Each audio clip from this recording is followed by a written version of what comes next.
Greetings, ladies and gentlemen, and welcome to this latest edition of Tales from Outer Space. And as always, I hope that you enjoy. Story number 1. To Whom You Pray, written by Breaker's Wheat Over My Knee. The Order of the Dragon Servants were, by observation, some kind of secret society or cult. All the markings were there. From clandestine rituals in hooded robes to secretive record-keeping shrouded in ciphers and code words. As a practical matter, though, the Order of the Dragon Servants was something more like a social club. These days, the dragons, really magical races of all sorts, were seen far more often as bones in museums or as the subject of tattered black and white photos than in person. And only once in the centuries of the Order's recorded history had the summoning ceremony ever actually succeeded in summoning a dragon. As such, most of the members had no expectations that all this torchlighting and chanting actually did anything, and came to the summoning ceremonies as much for the barbecue afterwards as for the ritual itself. After that, they went back to being accountants, auto mechanics, lawyers, and landscapers. They were, understandably, rather caught off guard when the dragon landed in the midst of the ceremony, ruby scales glistening in the torchlight, and addressed them with the voice of a choir speaking in union. "What's up?"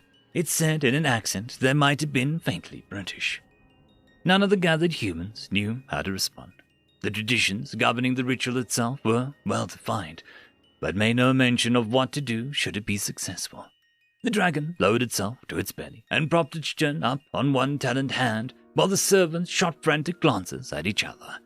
Eventually, the most senior member present, one Jacqueline Lewis, took the initiative. The slyly built project manager stepped forward to try and bluff her way through the conversation with a magical being large enough to carry off a bull. We are humbled by your presence, Great One, she said, without a shred of certainty. Do you find our ritual to your liking? Well, the dragon rumbled, the pattern is recognizable from the air. That's all that matters, really. Although I guess there aren't many dragons flying around these days to see the request for contact glyph. That was further than expected. The servants had always figured the ceremony had involved some kind of subtle magic, but the dragon seemed to be suggesting that it was just a glorified landing pad for passing dragons that felt so inclined. If I might ask, Great One, sputtered the impromptu representative, why are there so few dragons left? Oh, there are plenty of us. We just spend most of the time magically disguised in human form. So, not a lot of flapping about seeing signal torches. The confusion written on Jacqueline's face was echoed in the minds of the gathered servants. Why, they thought, would a mythical beast spend its time in a pathetic human form? Surely it would be almost insulting to be bound to the dirt when the other option was soaring through the clouds on majestic wings. If the dragon noted the confusion, it made no indication before interjecting with a question. So, you're some kind of dragon worship cult, yeah? It said, gesturing with a hand that wasn't supporting its chin. The minds of the servants raced, imagining the punishment for offending the mythical monster, and desperately trying to guess how to avoid it. Would it be angry that they had summoned it without purpose? How should they address it? Will my life be forfeit if my phone goes off? We of the Order of the Dragon's servants gather to worship and serve dragonkind at their leisure, responded Jacqueline, her words sounding more and more like a question as the sentence progressed. It, at least, seemed like a plausible mission statement, considering the name of the group, but now that the prospect was staring them in the face, none of the present humans were particularly prepared to actually execute on it. The dragon took its chin off its hand and leaned forward slightly, crossing its great forearms before him. "Why?" it asked. "What? What?" stammered Jacqueline. "Why do you worship dragons?" it repeated. The reason behind the question was unfathomable to Jacqueline, but at least some of the Order's knowledge might apply here. Dragons were ascribed great feats of magical and physical strength in ancient lore, and were generally spoken of as some manner of mystical war god. While humans lack any magical ability, limited any scientific analysis in the field, the historical accounts were consistent enough that the characterization seemed plausible. Jacqueline gulped. It is our long-standing tradition to revere the magical might of dragons as is deserved, she said, nervously. The dragon snorted and tilted its head slightly, causing some of the servants who were by now half expecting Jacqueline to be smitten by a jet of flame to flinch. It then swept a wing out to full length, causing them to flinch again. "See those spots?" it said, gesturing to an irregular pattern of small dark spots that stitched across the length of its wing, barely visible in the torchlight. "That's the last time I tested my might against a human." It folded its wing again as the servants again exchanged worried and confused glances. "He was a Fokker, late 1915. I like to think that I won our little duel, since he hit the ground in a burning wreck. But he sent me home with 37 new holes and way less blood than a healthy dragon ought to have. 38 holes if you count the one in my pride." The dragon let out what must have been a sigh before returning his chin to rest on his hand. Wright brothers of Kitty Hawk was what? 11 years before that? 12?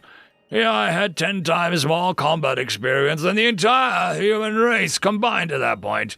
I owned that battlefield for centuries. Nowadays, commercial airliners do 500 knots? I can hit maybe a third of that if I sprint into a dive. I was actually thinking about this right before I landed, so forgive me if I rant a little, but I think humans have the tendency to romanticize stories from the past while forgetting the practical reality of the present. Dragons may have been awesome, magical beasts of untouchable power before the Industrial Revolution, but now humans have cities that are visible from orbit. We only know that for sure because humans have been to space. You humans have an information network that spans the entire globe, and you make devices and machines that make even the most arcane magics look like childish party tricks. You move unfathomable quantities of material and wield insane magnitudes of energy as a daily routine. The globe trembles before your industry. But since your world of technological marvel is built for you, it is difficult to participate as a multi-ton flying lizard. That's why we mostly live in human form, and why I was only flying around to clear my head before returning to my human body in my human apartment to watch human television. There is no real option to live apart from human influence, so it simply makes sense to live on inhuman terms. It lets us participate in the fantastical world that you built for yourselves. The dragon lifted itself from its belly and unfurled its wings. "I guess you could say the dragons worship humans," it said, before taking off into the night. End of story. Story number 2. Diplomacy at its finest. Written by Hiro Kuki. It was the year of 219 after FTL. The United Star Systems proposed something completely ludicrous to its stellar neighbors, the galactic version of the United Nations. This was met with staunch resistance at first, and it was seen as idiotic and foolish. No one would join them in this endeavor and, subsequently, burn almost all forms of expansion with it. So this idea was ignored. But the USS had a plan. The USS always had a plan. The loudest and most powerful voices amongst those who rejected this proposal were the larger and most powerful nations, not the many tiny ones.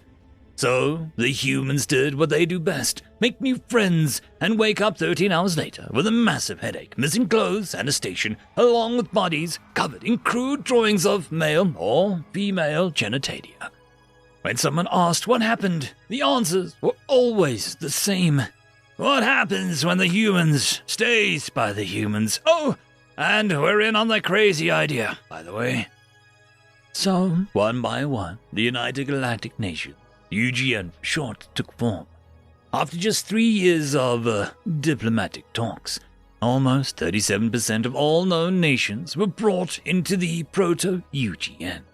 You could guess that didn't sit well with the dominant powers, so they set out on smear campaigns to lessen the influence of these silly gatherings. They forgot something crucial. The USS had a plan. The USS always had a plan. In a series of diplomatic feats that can only be described as insane, the USS kept deflecting all blows to its image. The Redians, who were supposedly slaves, one is our president. Our cruel ways of war, less casualties, less collateral damage, and over in less than a decade, rather than a century. That they want to outbreed everyone by mating with everything that can give consent and is an adult. True, we do mate with everything that can't run fast enough, but we are a completely different species, and birth rates have never been higher. So instead of scaring off nations, more and more flocked to the UGN. And so they moved to more conservative options, blowing things that you don't like up. But the USS had a plan. The USS always had a plan. And in a moment in history that will never be officially recorded, but that we can all agree on that it happened that way, a diplomatic ship under 51 banners and crewed by 16 species defeated an hostile fleet with only one message and rapid acceleration. Prepare ramming speed, and you feckers can suck my male genitalia analog 4-piece motherfuckers! Rumors have it that the Drillelian admiral went back and said, if those are their diplomats, I don't want to see their soldiers. And so, the UGN had overcome all hurdles and ushered in a new era of prosperity. And you know what the best part is? The plan the USS always had. Here, you can see how it was given to the diplomacy ship moments before the jump. Just wing it, man, just like we did with the others. End of story. The algorithm reckons you should be watching this video next, and I recommend that you should be always watching my video. So, click with energy! And yes, clicking that does help the channel. Thank you very much. I just want to quickly thank the T5 channel members and patrons. Alithia, Barky, Beauty Cure, Meridian 117, Cam Maxwell, Casper Arnholz, Albard and Gusta, Savage Patch Papa,